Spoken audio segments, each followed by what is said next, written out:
Well, it occurs to me that thus far on the EP behind the scenes videos, I've covered all the primary instruments and all the primary functions of the music as far as it goes. Aside from a little cameo, you could say, from this guy.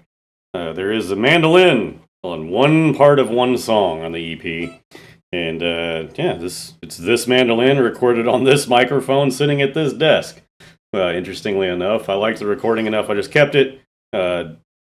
I'll probably go with better mics and everything in the future and actually try to make the quality better. But it came out really well anyway, because this thing really bites through. It's very loud and very piercing, but in a good way, if there's a good way to be piercing. It's not an expensive mandolin. I got it for my birthday from my wife a few years ago, and it is Rogue Fine Instruments. Very simple, like entry level, cheap mandolin you can get at like Guitar Center. Cheap as in price, and all it takes is a little bit of setup. Just moving this bridge around to a good spot. You can change the strings, which I haven't done and should, but you can kind of adjust everything to your liking pretty easily. There's not a lot of options. Again, this slides back and forth when the strings are off. It can just move. It's a floating bridge, I believe is what it's called. And then you can move it up and down to kind of fix your action, get rid of the buzz as you can. But it's a very beautiful instrument.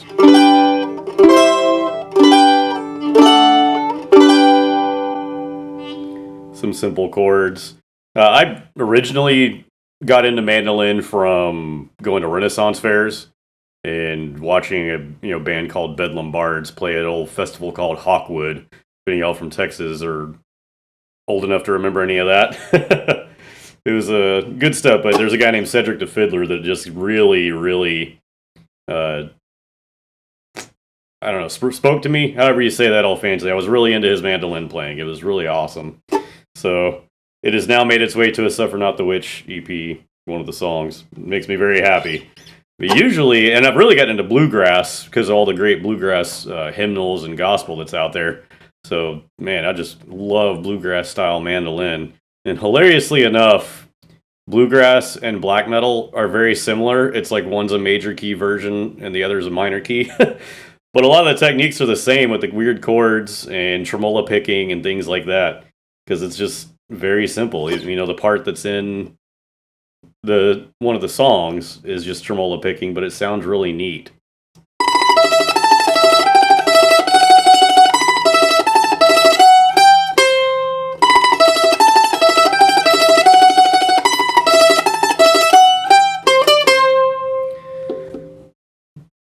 Now, it's a really simple lead, and I'm going to do this more often with Suffer Not the Witch songs, since I'm intentionally kind of keeping it one guitar for now. That may change in the future, but for now, that's how I'm keeping it. And where I would normally have like a guitar lead or something like that, or a guitar melody over a riff, I'm going to have the mandolin kind of carry that. I've got a few, if you look back at like American Ink shorts, you can see where I've thrown mandolin over metal before. It just works for me. And, well, since I'm the one doing the music, I get to make that choice. So, yeah, there's mandolin now. But yeah, I love this thing. You can do all kinds of stuff. I've got black metal on it. You can do all the, even some goofy stuff. Yeah, I forgot to do it. Anyway.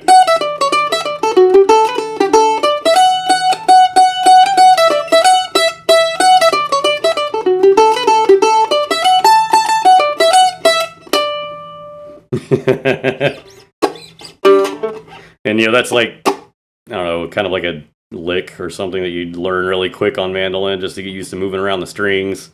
And the chop chords you can learn. Or you can play the closed chords like this instead of big open chords.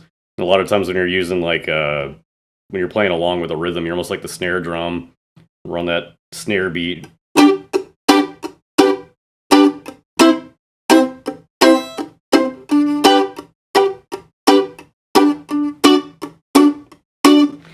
But, I don't do any of that stuff in here. It's all metal. Super metal. Got to keep it that way. So I'll play some little bit of bluegrass stuff, because that's close enough to metal if you just put distorted guitar behind it.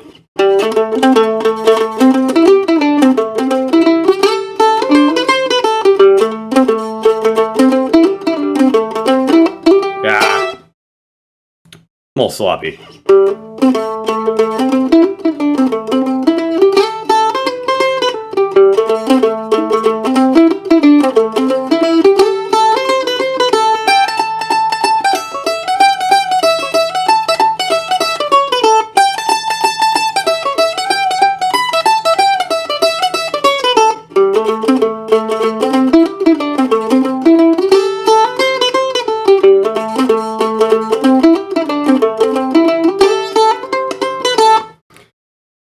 But you get the point. Yeah, so Mandolin on Suffer Not the Witch. I guess if people come up and say there's some folk metal influence, that's probably why. Or because some of the riffs, alright, just naturally come out like that. But hey, there you go. Mandolin on black metal. I assure you it fits. About as good as mouth harp. I'm looking at you, Sakura.